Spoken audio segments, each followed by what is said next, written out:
All right, good evening. We'd like to welcome to Interpreter Roundtable number 75.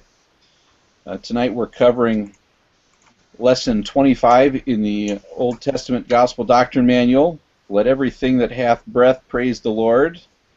It's in this lesson that we get to cover all of the book of Psalms, which means, of course, we're just going to cover little itty-bitty pieces here and there because we could probably spend a year in a gospel doctrine class setting talking about the Psalms. With me tonight are Dan Peterson and Mike Parker, and we're happy to be with you again. Tonight we're going to start with Mike, who's going to give us a bit of an introduction and talk a little bit about the poetics of the Psalms. And then I have a few words, and then we'll go through a few of our Psalms that we would like to talk about and kind of explain how they can be read, what things to look for as you're reading and teaching the Psalms, and perhaps point out a few features that we like as members of the church. Okay, Mike. Well, up until this point, we've covered mainly historical and legal or legal writings in the Old Testament. With the introduction of Psalms, this is the first time we move into a genre of what you can broadly call wisdom and poetry literature. So Psalms and the Song of Solomon are examples of Hebrew poetry. Now, these don't sound like poetry to us, the English listener, because we're used to poems that rhyme and have a certain meter and so forth. And Hebrew poetry is very different. Not only are we reading a translation, of course, which just about kills any type of poetic structure, but Hebrew poetry is different.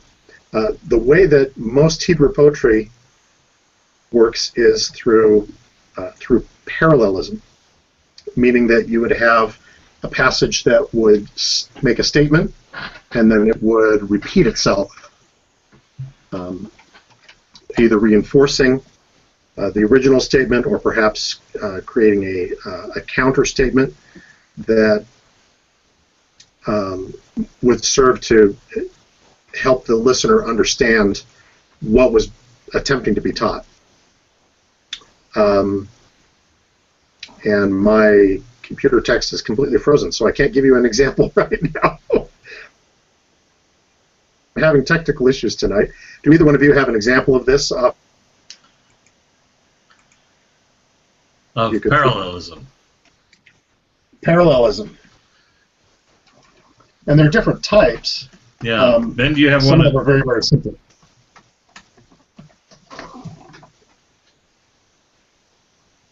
So you're back with us, Mike. Okay. Yeah, I could probably throw one out there. Psalm 95, which I'll be talking about later, starts off at the beginning. It says, "Oh, come, let us sing to the Lord." And then it says, "Let us make a joyful noise to the rock of our salvation." So it's repeating the same idea in a second line, or sometimes even in a third line.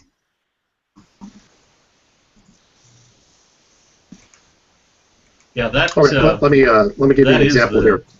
Okay, you're on. Let me give you an example. My computer is starting to work again, and I apologize for this. I seem to have no end of technical problems when we have these roundtables. Looking at Psalm 103, in verse 6, "The Lord executeth righteousness and judgment for all that are oppressed." And judgment is better translated justice there. And this is an example of a synonymous parallel, that the Lord is both fair, and he's both righteous and just. And then the next verse, verse 7 of Psalm 103, does the same thing. "He made known his ways unto Moses, his acts unto the children of Israel." So there again we have a parallel. The Lord has revealed his ways to Moses, and he also revealed his acts to the children of Israel. So these two lines, they reinforce one another. Looking down toward verse 11, slightly different type of parallel. For as the heaven is high above the earth, the heaven meaning the sky, as the sky is high above the earth, so great is his mercy toward them that fear him. And so this type of parallel explains how great the Lord's mercy is by comparing it to something else. So virtually every verse in the Psalms is some type of parallel.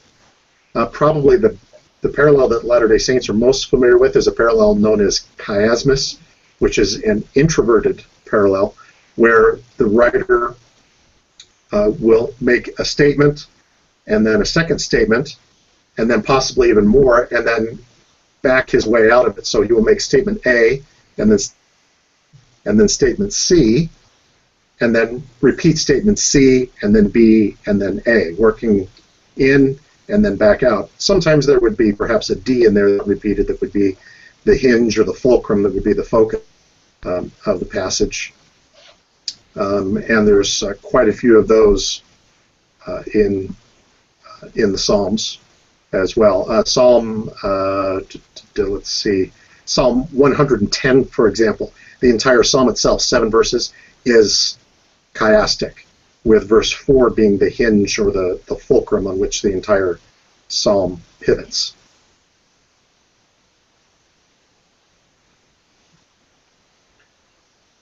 Good.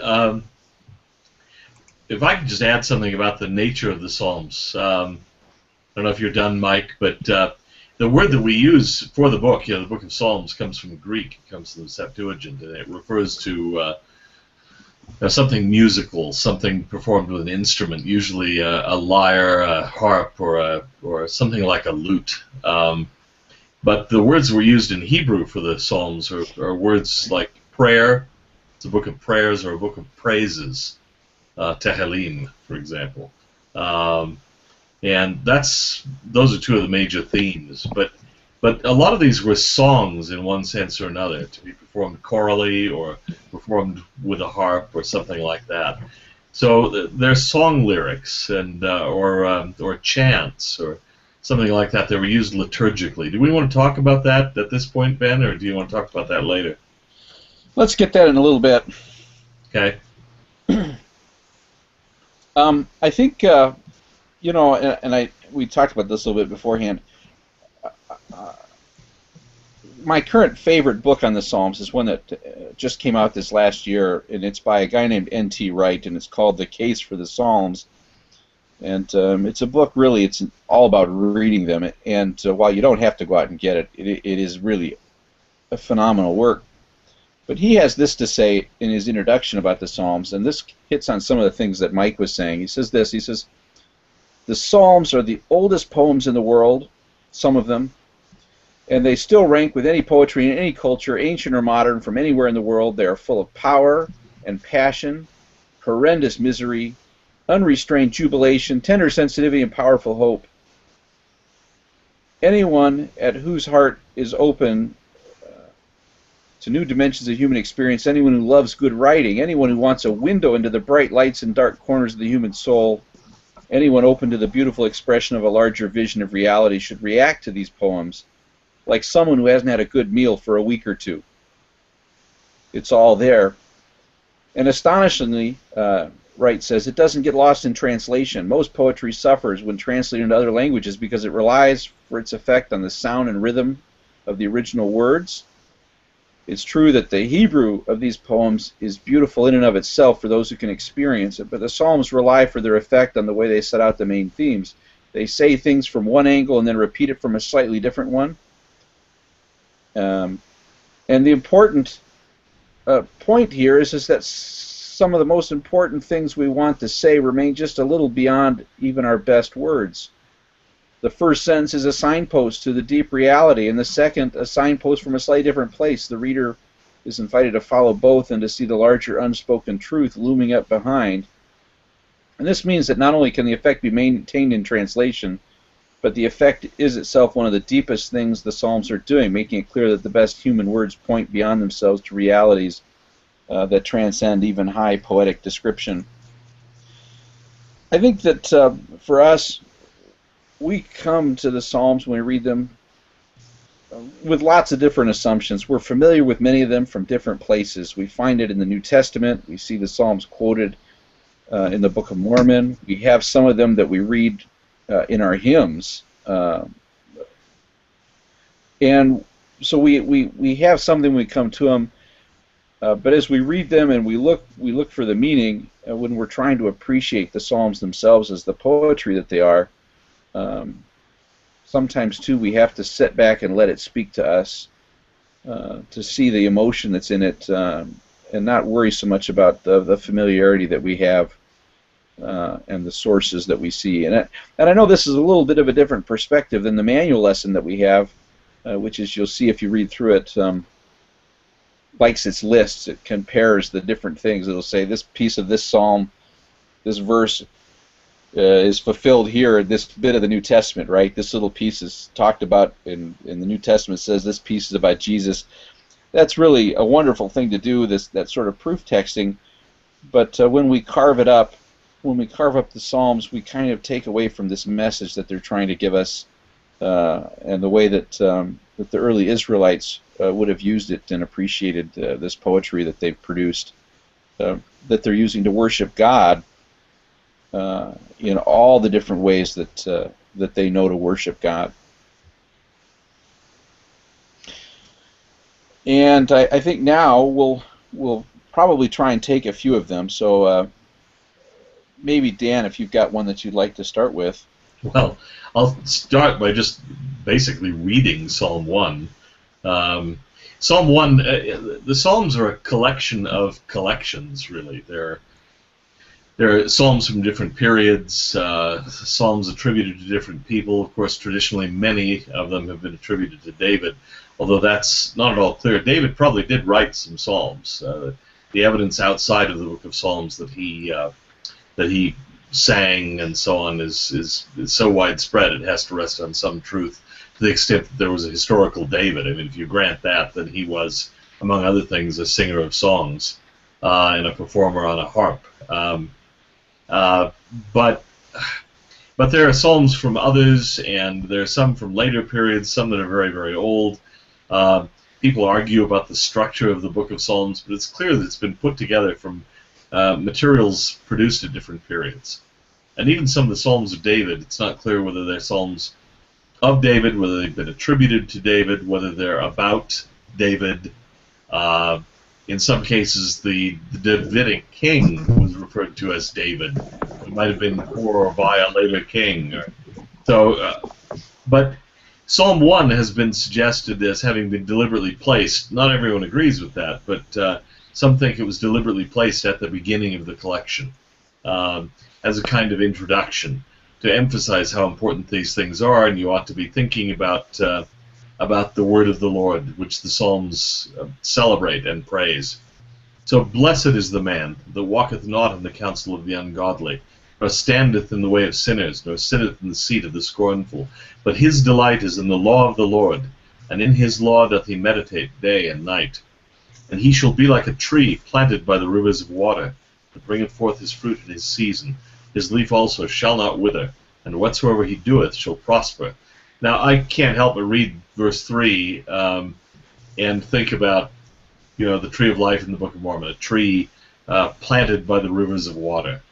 Of course, in the Middle East, very dry place, a tree that had the advantage of being near a river would be something really remarkable and verdant. And so in this case, the righteous man who thinks about the word of the Lord, who contemplates it, delights in it, is actually compared to the tree. He's not just partaking of it, he's compared to the tree, planted in a verdant area, with abundant water, the dream of a parched desert dweller, to be in a place with plenty of water and shade and so on. In the Quran, paradise is always described as al-Jannah tahtaha al-anhar, a garden under which is rivers. It's a place of trees and there are rivers flowing, and this is how the desert Bedouin of Arabia considered the paradise to come. So this is how you'll be. But the ungodly are not so, but are like the chaff which the wind driveth away. So back to dryness and hot blasting winds. Therefore the ungodly shall not stand in the judgment, nor sinners in the congregation of the righteous. For the Lord knoweth the way of the righteous, but the way of the ungodly shall perish.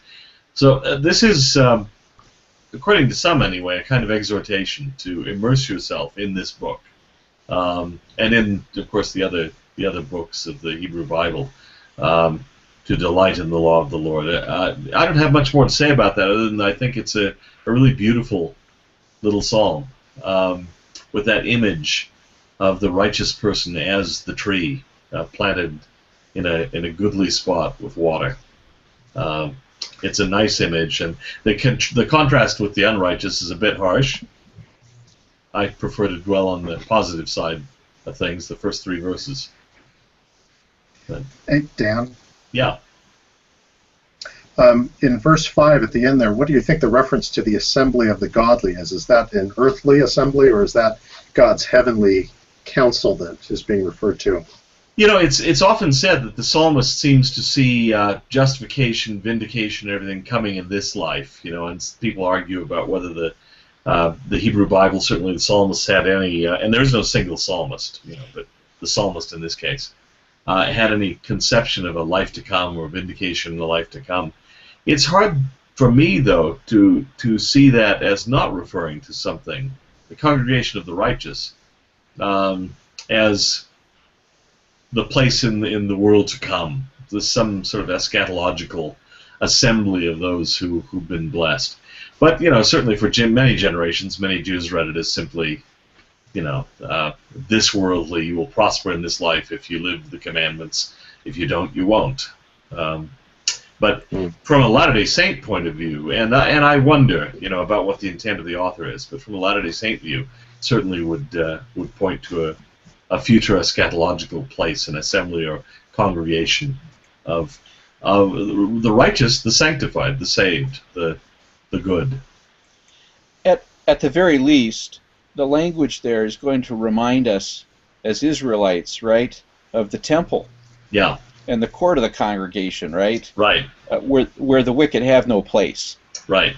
And so there's certainly some overlap there, right? For us, right? We could say the same thing. That the righteous enter into the holy places.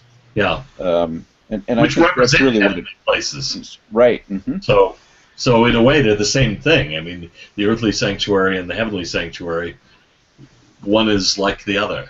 Right. In a sense. So, sorry, I didn't mean to trample on you. No, that's okay. But, you know, that is an interesting thought, because later on we may look at a couple of these Psalms, Psalm 15, Psalm, 24. You actually have what seem to be almost lists of temple recommend questions in a way. Who shall ascend into the mountain of the Lord? You know, well, this is what he has to tick off. He can't do this, can't do that, must do this, you know. So there are requirements for getting in to some sort of, whether it's the eschatological mountain of the Lord, the cosmic mountain on which God dwells in the life to come or in the other world, or that hill in Jerusalem where the temple sits. I'm going to go over Psalm 90 next. This is one that I like because of some of its imagery. And it's going to illustrate kind of a pattern of changing perspectives that we kind of look for when we go through the Psalms, right? So it starts off by describing how God sees time relative to his creation. It says, Lord, thou hast been our dwelling place in all generations. Before the mountains were brought forth, or ever thou hadst formed the earth, and the world, even from everlasting to everlasting, thou art God. Thou turnest man to destruction, or maybe a little more literally, thou returns man to the dust, and sayest, Return ye, children of men, for 1,000 years in thy sight are but as yesterday when it is past, and as a watch in the night. Thou carriest them away as with a flood. They are as asleep. In the morning they are like grass which groweth up. In the morning it flourisheth and groweth up, and in the evening it is cut down and withereth. So here's this idea, right, that God sits outside of time. And for us, we we are kind of a small, insignificant little part of that great scope of his existence. Mm-hmm. So then in verse 7, it changes now to our perspective as individuals, right? For we are consumed by thine anger, and by thy wrath are we troubled. Thou hast set our iniquities before thee, our secret sins in the light of thy countenance. For all our days are passed away in thy wrath. We spend our years as a tale that is told. The days of our years are 60 years and 10. And if by reason of strength they be 80 years, yet it is their strength, labor, and sorrow, for it is too soon cut off, and we fly away. 70 years, right? Right. Or 80 if we're strong. Yeah. And it's full of this misery, to some extent, this judgment of God. And so we have this comparison. Our lives go by very quickly compared to God's infinite existence. So what do we make of this gap, right? I think that the rest of it deals with kind of this idea of how we stand both in our life and to peer into the eternities that God has. So we finish the psalm, and it's kind of this suggestion to us: how do we turn this struggle of our existence into hope, right? Who knoweth the power of thine anger? Even according to thy fear, so is thy wrath. So teach us to number our days, that we may apply our hearts unto wisdom. Return, O Lord, how long? And let it repent thee concerning thy servants. O satisfy us early with thy mercy, that we may rejoice and be glad all our days. Make us glad according to the days wherein thou hast afflicted us, and the years wherein we have seen evil. Let thy work appear unto thy servants, and thy glory unto their children. And let the beauty of the Lord our God be upon us, and establish our work of our hands.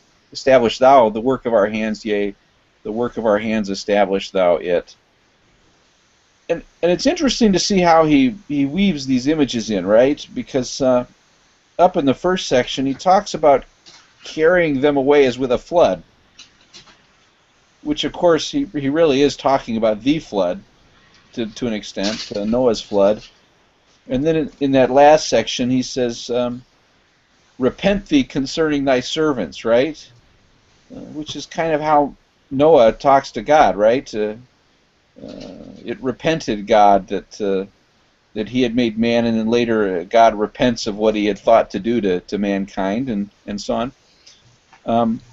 But the part that I really like is where he says we should count each day of our life, right? We should make it matter. We should learn wisdom, and because we let God work in us, because we recognize that everything that happens to us is to some extent comes from God's plan, not from our own control over our situation. Out of the evil that around us, we see the value in our life, and we establish hope, even out of our suffering. And we may not suffer, of course, as much as some of the Israelites may have, but the same applies to us on an ongoing basis. And certainly in other parts of the world where they suffer on a regular basis, this is kind of this message of hope that the Psalms can bring. But we have this perspective shift at each stage, and so we're given a perspective and another perspective, and then that gives us this advice on how to understand it and what to do about this change and what it can teach us. It's a marvelous passage. Can I just say something about it quickly? Yeah. A couple of passages there. You know, this passage in verse 4, Psalm 90, verse 4, for 1,000 years in thy sight are but as yesterday. We have a couple of statements of that. You know, the day with the Lord is 1,000 years. And it's always, frankly, sort of irritated me to see people sort of plug that in as if, oh, man, we've just been given the value of the variable. So whenever we see the word day, we can know that it's actually 1,000 years and calculate creation from that. I think, come on, it's poetry. It's trying to tell us that God's relationship to time is different than ours. If nothing else, he's ancient, and so 1,000 years don't matter much to him. For us, our lives are so short we're like the grass of the field, and so a day, a month, a year, those are big chunks of our life. But for God, He's been around for a long, long time, and will continue to be around for a long time. So a day is nothing. 1,000 years is nothing. It's like a day with Him. But it's not some neat formula that you can just say, oh, wow, 6 days of creation, plug in 1,000 years, because I got that from the Psalms. Psalms are poetry, and I think we shouldn't be mining them for little doctrinal tidbits. It's a pet peeve of mine. Well, and even to go along with that, right? If we're the grass, we need to not be too worried about the great plan to some extent, right? Yeah. God understands the beginning and the end, and knows what's going to happen, even though at the beginning of the day we're just growing, and at the end of the day we're going to wither away and die without ever necessarily have seeing what comes next. Yeah. We don't have to worry about it. Yeah. There was another verse I wanted to say something about, which was verse 12, you dwelt on a bit. So teach us to number our days, that we may apply our hearts unto wisdom. It reminds me of the custom. You have it in the Latin medieval West. You have it in the Islamic world, probably elsewhere, of the memento mori, which is to think about death. It sounds macabre or sort of gloomy, but the idea is to occasionally think about the fact that your time is limited. We kind of imagine, since death is, it happens far away, it's kind of an accident because some doctor messed up, it shouldn't happen. None of us should ever really actually die, and when it does happen, it typically happens in some sterile hospital nowadays. We don't really see it, and a lot of us avoid it and so on. But the idea in some of these cultures was, think about it from time to time. You've got limited time. Make use of your time. You are not going to be here forever. You should be thinking about posterity. You should be thinking about what's most important for you to do. It focuses the mind occasionally to realize that the play is coming to an end, sooner or later. And what ought you to be doing? Instead, we spend a lot of our lives running around distracted and trying to pretend that we'll live forever, which we won't. So that was another little thought that occurred to me in connection with Psalm 90, verse 12. Well, and these Psalms fascinate us in part because they really do tend to focus on some of these important questions, don't they? Mm-hmm. Many of them, right? Yeah. These questions were relevant 3,000 years ago, and they're relevant today because they address some of these very core issues that we face as humans that exist apart from our technology and our everything else. The fact is, 70 years, maybe 80 years if you're lucky, it's fundamentally where things stand now, with all the medicine and everything. At 70 you're getting up there, at 80 you're really getting up there, and a lot of people don't make it. But we don't go much beyond that, even at the best. So. Well, Mike, did you have one you'd like to introduce for us? Yeah, I'd like to talk about Psalm 24, and specifically the first 6 verses. This is a temple psalm. I think some of the ideas in here will really connect with Latter-day Saints. This psalm is generally connected with 2 Samuel chapter 6, which was the occasion when David brought up the Ark of the Covenant to the tent prepared for it on Mount Zion in Jerusalem. So it begins with, the earth is the Lord's and the fullness thereof, the world and they that dwell therein. For he hath founded it upon the seas and established it upon the floods. Now these first 2 verses here are referring back to creation, which is kind of interesting from an LDS context to have a temple psalm that talks about the creation. The word floods there in Hebrew literally is currents, which indicates the ocean currents or rivers, and this is all about the separation of the land from the waters in the creation account back in Genesis chapter 1.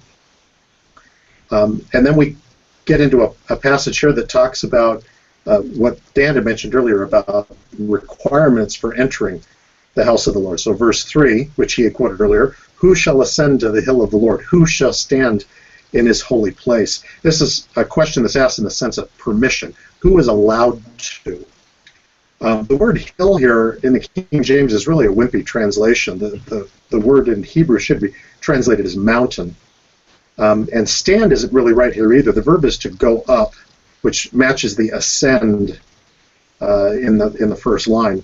So there's a recurring theme in the psalm of going up and lifting up. The mountain, of course, is the mountain of the Lord's house, the temple in Jerusalem.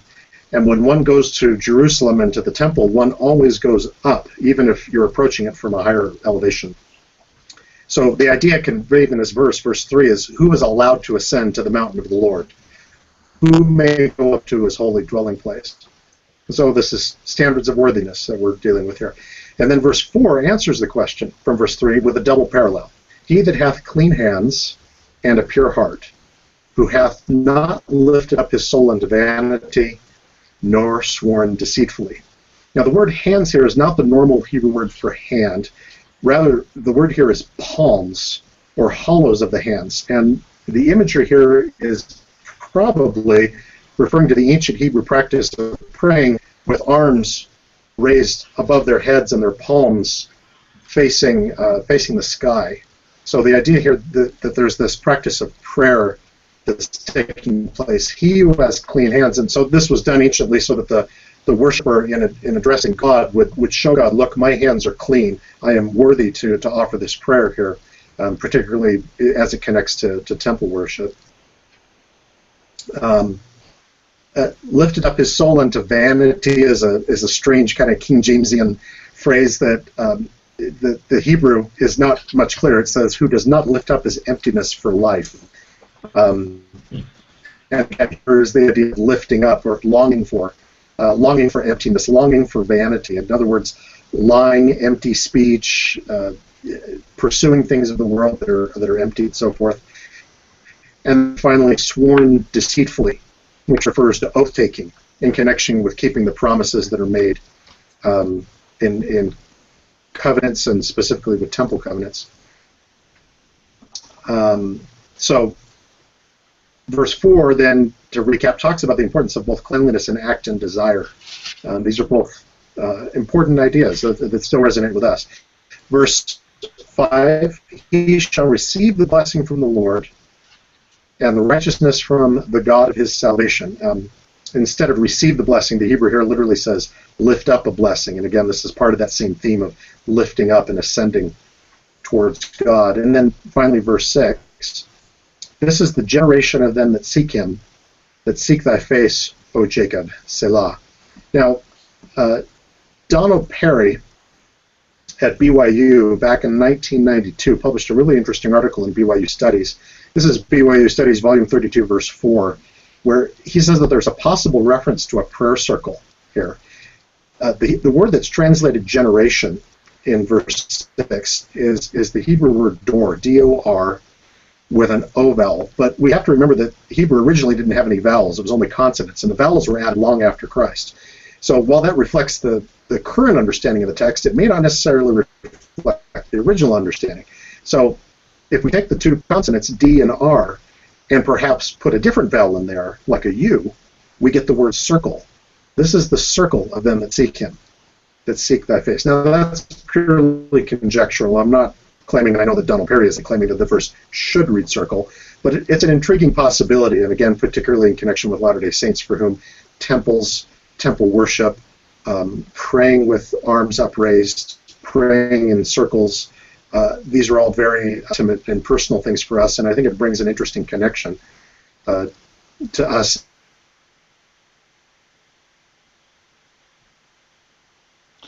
And I think Mike may have left us there, so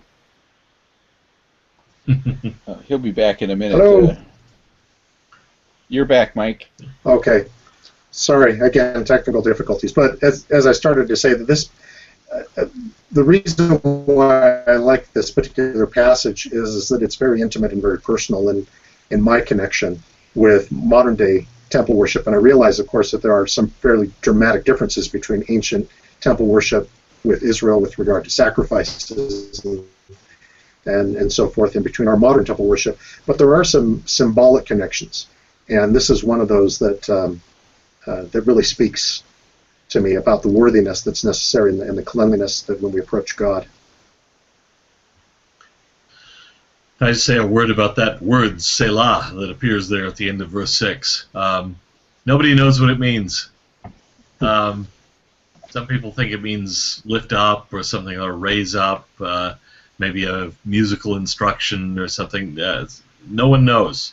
All sorts of speculation, and it's lost. So that's why the King James translators just left it there. They didn't know what to do with it. But nobody really knows now either. So not for sure.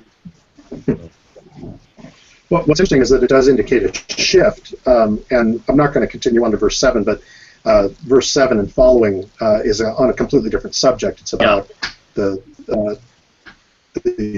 Ark of the Covenant being brought to the city gates and so forth, and the watchers on the wall singing, who are you and what do you want? And the people who are bringing the Ark are responding, that we're representatives of the Lord and so forth. So whatever that word means, it occurs 71 times in 39 Psalms, but it always does indicate some type of shift or a break or a change. Yeah. Some have suggested that maybe it means, okay, this is where the instruments come in, or now the chorus is to really get going at this point. But it that would fit with the idea that it's a marker of there's a change. This is a section marking off a section in the psalm. Time for a different approach of some sort, but we don't know what it was. So.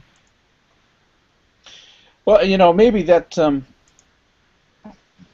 makes a good point for us to talk about Psalm 82 for just a second.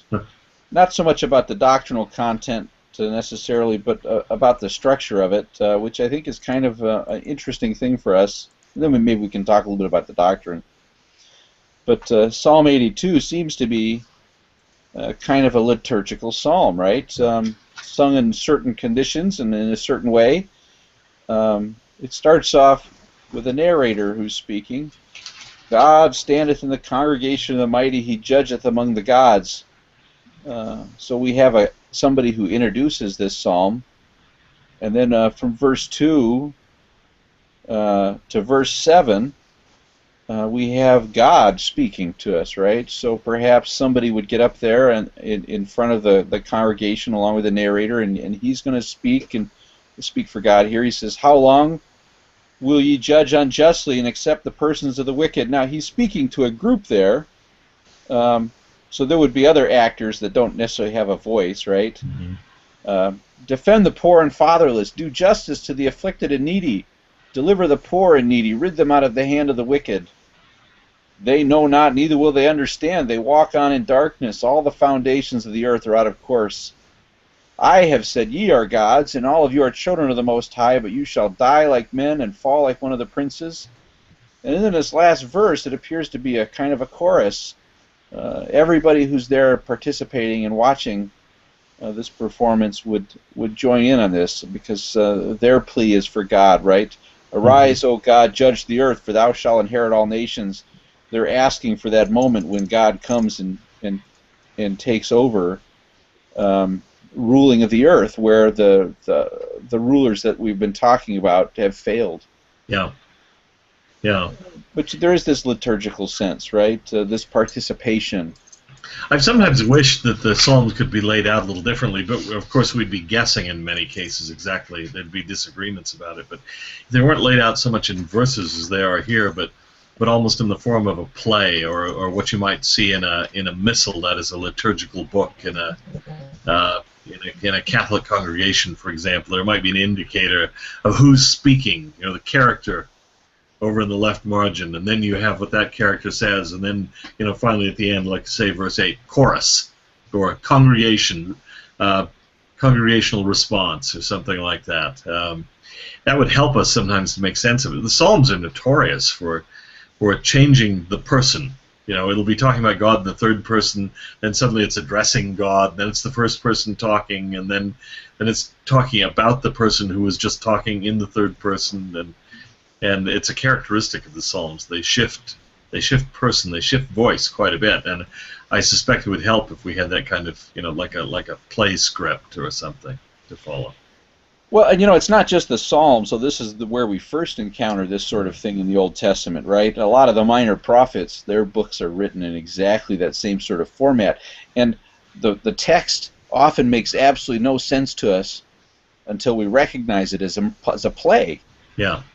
Something performed maybe at the temple or during one of their feasts as a learning tool to teach the Israelites And we don't have any of that, as you point out. I think that's something sometimes we miss too in our own worship services. Right? We have such very little liturgy. Mm-hmm. We have the sacrament. Most of our liturgy, which in fact comes in this idea of a play, right? Right. But we save it all for the temple. Yeah. Which makes it hard to talk about it in a Sunday school class. But it's there. It's just not something that we encounter every Sunday in our services. But if you ran it all together, if it were just verse after verse after verse with no indication of who's speaking, you'd be thinking, what on earth is going on here? Yes. I can't follow the story. Don't even know it's a story. I don't get it. So yeah, there is a version of Job, for example, by what's his name, Archibald MacLeish, that JB it was called. He puts it in a modern time and writes it out as a play, and that actually was kind of helpful. And I've seen some versions of Job that do that occasionally, because it may have been constructed as a kind of ancient play. So anyway, somebody should do an edition of the Psalms in play form, I think, in some cases. Dan, Yeah. before we were talking about in Psalm 1, the possibility that there may be a reference there to God's holy assembly, that is Right. an assembly of other divine beings. And Psalm 1, it was kind of questionable. Psalm 82, verse 1, there's no question whatsoever. Absolutely. Where it says congregation of the mighty, that's actually a really poor translation. Yeah. It would be better translated in the assembly of El, or the assembly of God, that God stands among his holy assembly of other divine beings. In the midst of these gods, he renders judgment. Right. This is what God does. He's a just God who delivers just decisions, and then he turns around and says, look, I'm supposed to be setting an example here for you of how I render decisions. You mortals, you're blowing it. Yeah. Yeah, I think that this is one of the themes that's been picked up in recent scholarship, and not just by Latter-day Saints, but by what's his name, Michael Heiser. Heiser. Yeah, I was going to say Heiser, something. Michael Heiser, whom I actually know. Mental block there, but people are beginning to notice that there's a lot of reference throughout the Hebrew Bible to a divine assembly. God doesn't exist in majestic monotheistic isolation. God is a God in council, and often it's the council. He's speaking as the voice of the council. It's one of the reasons why I think it's significant that Elohim is actually a masculine plural. I think in some ways he's the embodiment of the council. It's not just the Father, or as we would call him, but an assembly in which Yahweh steps forward sometimes. But it's the Council of El, and that's certainly going on here in Psalm 82. People have tried to avoid it for years and years and years and years, but that's what it is. Well, and there's a few other elements here that really are incredibly important to us and to Christianity as a whole, right? If we look at verse 8 as God coming and ruling the earth personally, taking over for all of those that are not ruling in righteousness, then we see this as kind of the eschatological moment, right? The introduction to the final judgment, so to speak. And so we go back to verse 5. They know not, neither will they understand. They walk on in darkness, right? Everything becomes black, and the foundations of the earth are out of course. That's earthquakes, right? The shaking of the world. This becomes the basis for the catastrophes that we talk about in the New Testament, right? Leading up to the second coming. This is kind of the background for the way that the Book of Mormon describes the catastrophes that coincide with the death of Christ, right? Right. And the Nephites are expecting the second coming, and Jesus comes, and of course it isn't the second coming yet, but that's kind of what they're expecting, Yeah. Based on what they've experienced and what their texts have said. And so there's a lot that comes back to this particular psalm really was very influential in many different ways. Jesus, of course, quotes it in John 10, right? Right. And so this is one of those psalms that has a legacy in Scripture virtually everywhere we look. Yeah. There is an article about it. I might as well mention it. I wrote it. And I'm trying to look at how you can reconcile Jesus' use of the thing in John 10 with Psalm 82 and what scholars have said about it. And it's a long and overly complex thing, but my argument basically is a Latter-day Saint reading of it makes really, really good sense if you presume that gods and humans are not fundamentally different, but are somehow along the same spectrum. Because Jesus clearly takes it as referring to humans, and most Old Testament scholars take it as referring to a divine council. Well, if the humans are connected with that divine council, then it all makes sense together. You can harmonize the two. So this is a really, really rich psalm. It's also one of the most difficult to understand. There's some linguistic difficulties in the first verses, but partly those difficulties are caused by people who are trying to escape the clear implications of the idea of a divine council. They just don't like it. But yeah, I mean, it's right there at the beginning when God says, "Let us make man." I mean, there's something going on there that's plural from the very start of Genesis. Now,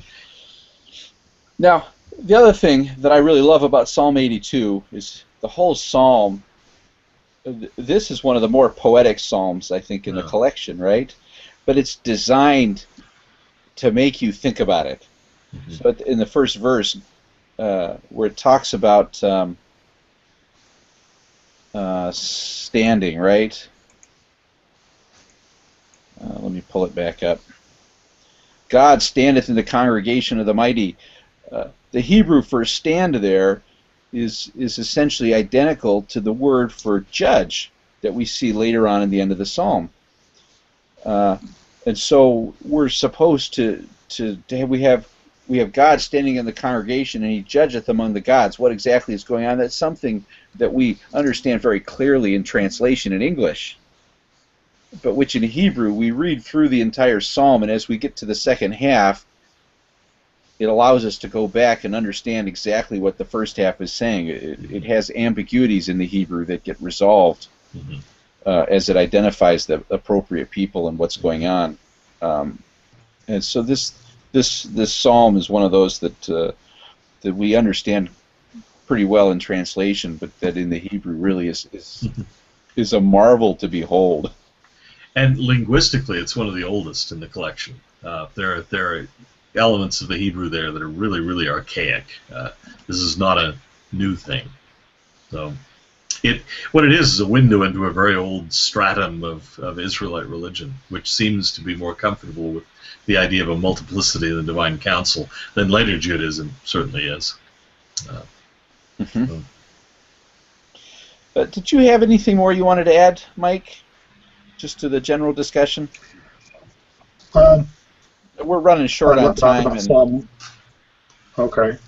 I'd love to talk about Psalm 110 for just a minute. It's a short one. It's only 7 verses. Go ahead. This is a psalm regarding the installation of a king, the setting apart and anointing the king. We're probably most familiar with it from the way that the author of the book of Hebrews in the New Testament uses this to refer to Jesus Christ and His relationship to the Father. In its original context, though, it's referring to the Lord, Jehovah, who says to my Lord, referring to the king, the Davidic king, sit at my right hand until I make your enemies your footstool. Verse 2, the Lord sends out from Zion your mighty scepter, rule in the midst of your foes. In other words, the king has given his commission and he's sent out to conquer all the foes of Jehovah. Your people will offer themselves willingly on the day you lead your forces on the holy mountains. I'm reading from the New Revised Standard Version, by the way. From the womb of the morning, like dew, your youth will come to you. So that the king has given all this great power from the Lord. And then we get to verse 4, which in this psalm, the psalm is a chiasm. So verse 4 is that turning point where it talks about who the king is and the authority that he has. And so verse 4 says, "The Lord, Jehovah, has sworn and will not repent, will not change his mind. You are a priest forever after the order of Melchizedek." In other words, you're just like Melchizedek, that great high priest. This is a passage also that's used in Hebrews, and this is where we get our title and notion for the concept of a Melchizedek priesthood. And then the psalm backs its way out, repeating what we saw in verses 1 through 3. "The Lord is at your right hand. He will shatter kings on the day of his wrath. He will execute judgment among the nations, filling them with corpses. He will shatter heads over the wide earth." In other words, the king has been given power, and the Lord is going to go out and conquer. And then finally, he will drink from the stream by the path. Therefore, he will lift up his head, referring to the king's head. So Jehovah then gives honor to the king. So he's installed the king, given him power and authority, sent him out to do his will, and then the king, of course, will succeed. And why does he succeed? Because he's just like Melchizedek. He's a priest forever after that same order of Melchizedek. Wonderful passage, not only for the historical context of David and his descendants and so forth, but also for the notions of priesthood, Melchizedek priesthood, that each of us are called and set apart to go out and to conquer, in a sense, to overcome the world and overcome the problems that are in it. Wonderful. And do you have any that you'd like to end with, Dan? Oh, I don't know. There are a lot of good ones here, but no, nothing that's really jumping out. I mean, heck, we didn't even look at Psalm 23. I thought you two were going to sing it. But no, there's some great stuff here. Psalm 8, I thought maybe I wanted to look at really quickly, just to make a simple point about the translation there. Some famous ones have been set to music, and notably there's a piece by Howard Hanson that I'm really fond of. O Lord, our Lord, how excellent is thy name in all the earth, who has set thy glory above the heavens. Out of the mouth of babes and sucklings hast thou ordained strength because of thine enemies, that thou mightest still the enemy and the avenger. When I consider thy heavens, the work of thy fingers, the moon and the stars which thou hast ordained, what is man that thou art mindful of him, and the son of man that thou visitest him? So it's talking about the vastness of the universe, and yet it's so vast that God made it with his fingers. I mean, this was simple for him. So God is so great, he is so marvelous and so powerful and so on, and man is so insignificant, so small, so lacking in power, but through divine grace in a way. Verse 5, "For thou hast made him a little lower than the angels, and hast crowned him with glory and honor." Now, those are typically adjectives and attributes that are applied to God. "Thou madest him to have dominion over the works of thy hands." So God created all this, but God has put man in charge of it, again, by divine appointment. "Thou hast put all things under his feet, all sheep and oxen, yea, and the beasts of the field, the fowl of the air, and the fish of the sea, and whatsoever passeth through the paths of the seas." And it closes again, "O Lord, our Lord, how excellent is thy name in all the earth." It's a hymn of praise because of the honor that God has done to man, who doesn't really deserve it. He's fairly insignificant in a way, but he's been appointed to be God's vice regent on the earth, standing in for God. But there's a translation issue here, and the footnotes in the LDS edition pick it up a little bit. Verse 5, "Thou hast made him a little lower than the angels, and hast crowned him with glory and honor." The word in the Hebrew is Elohim. "Thou hast made him a little lower than the Elohim." The Septuagint chickened out or something, or followed it. The Septuagint is famous for trying to avoid anthropomorphisms, trying to heighten the transcendence of God and so on. So the Septuagint says, "You've made him a little lower than the angeloi, the angels." But the original word is Elohim. Thou hast made him a little lower than, you could translate it as, than the gods. Or a little lower than gods, some translations have it. Some say a little lower than the divine beings. I think, again, they're trying to weasel out of it, but it's just the word for God or gods. Saying, you've made him just a little lower than in a sense, than yourself, and even though you're the Lord of the universe, you've made man the Lord over all these things under you, so a little lower than you yourself. So it's really it's not a hymn to the glory of unaided human beings. It's not an arrogant thing. Oh, human beings are so spiffy, but that through divine grace, human beings have been given this status. They're still dependent upon God. The status depends upon God, but God has graciously given us this position, being just a little lower than He is. It's pretty remarkable.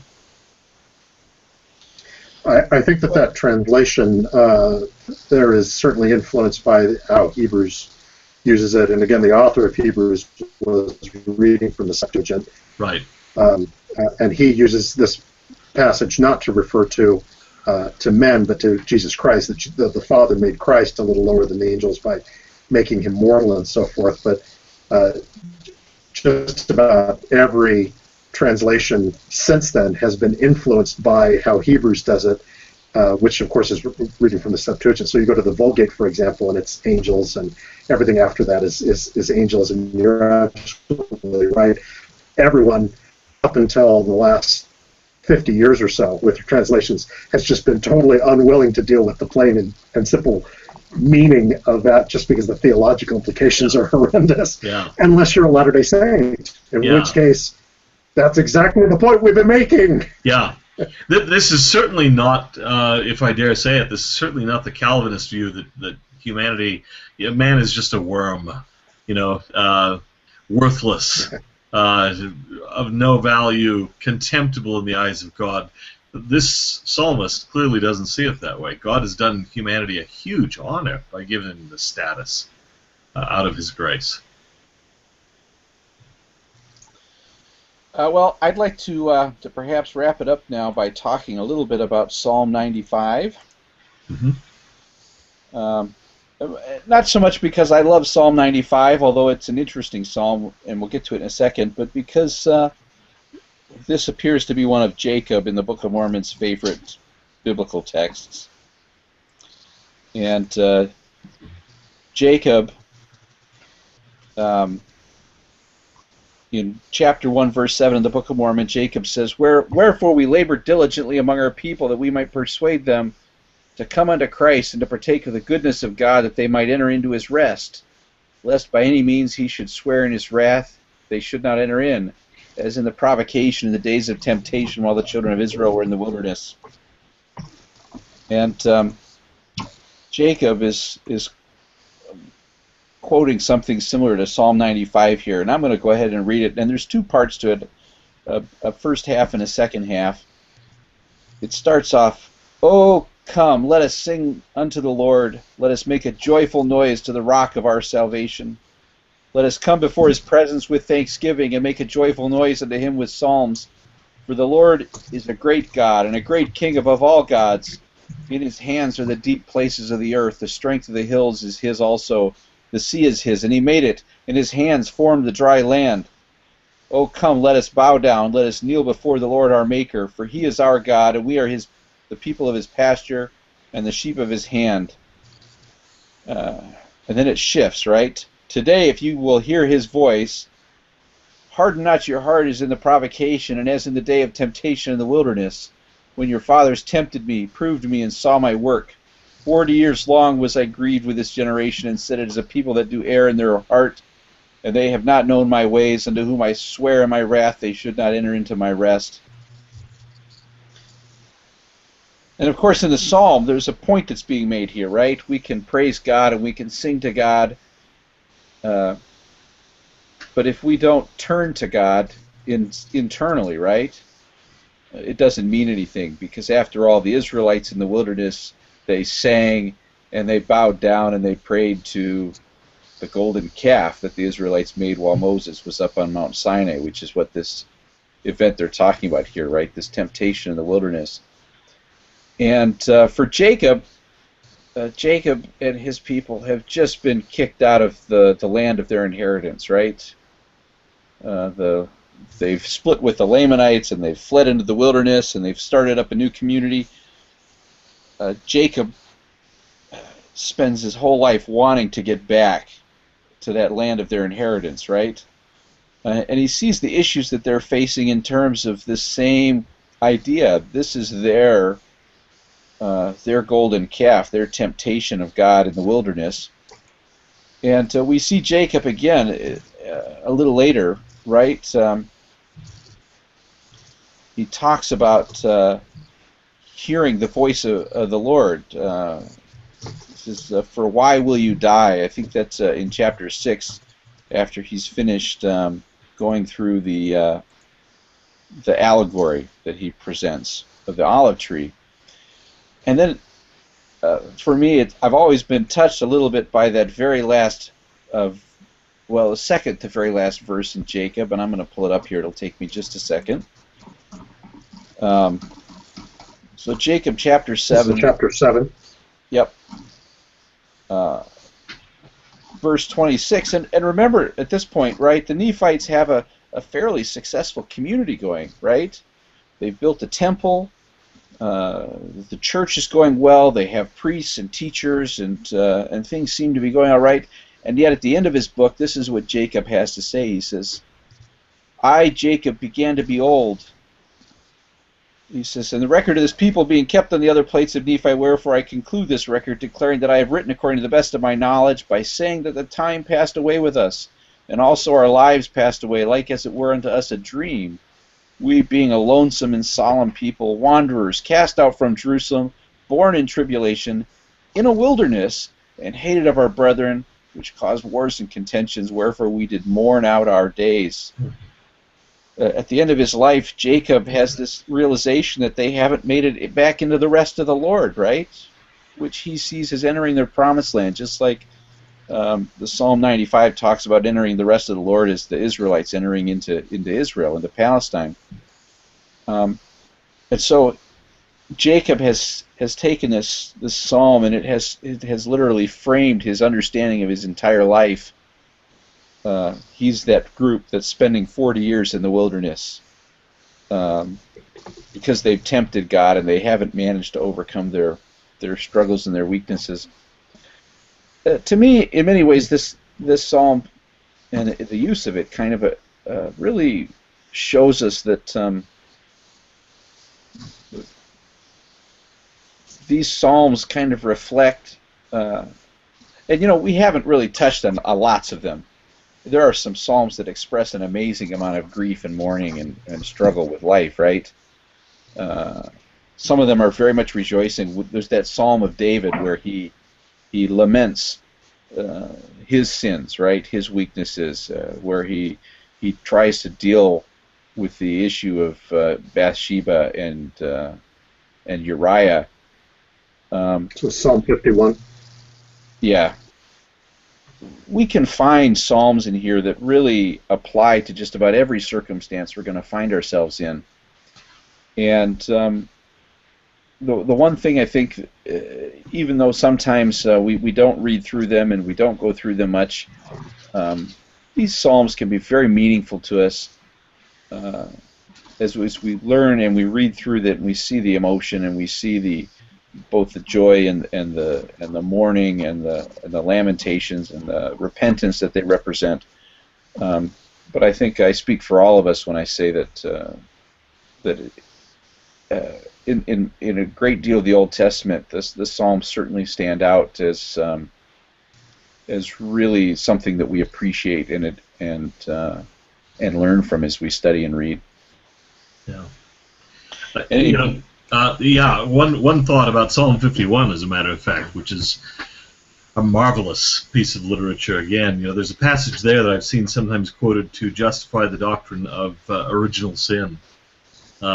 In verse 5 of Psalm 51, "Behold, I was shapen in iniquity, and in sin did my mother conceive me." Again, this is a case where I think people are trying to turn the Psalms into a sort of a doctrinal or theological handbook. To me, it's just an exclamation of somebody who feels terribly guilty. He's not stating a theological point. He's saying, "I'm a wretch." I was conceived in sin. I have been a sinner from the start. I was shaped in iniquity. This is the voice of someone who's feeling just terribly, terribly guilty, and that's where I think the Psalms have a great deal of their value, in the sense that they put words to experiences that all of us have had. I mean, maybe I'm the only one in this group or among the audience who's done something just so bad that I just felt rotten about it, and just think, oh man. I read a passage like this and I think, I understand where he's coming from. I haven't done that sin. I don't think I've done anything quite that lethal, but still I can understand where he's coming from, and he's expressed it so eloquently there that this is what it feels like to just suddenly feel like I am totally worthless. I have done something so bad that I can't recover. But it's not something to draw, a proof text for Doctrine X. That's not what it's about. I think it's a human exclamation of guilt before God, a sense of having just fallen terribly short. And then the corresponding relief of the atonement, right? Yeah. That we also read about. Yeah. Well, I think that we're out of time for this evening. We've overextended a little bit even. My name is Ben McGuire. I'm with Dr. Dan Peterson and Mike Parker. And this has been Roundtable 75. We'd like to thank you for spending some time with us and listening to our rambling, and hope that you'll come back. And with that, we'll say good night.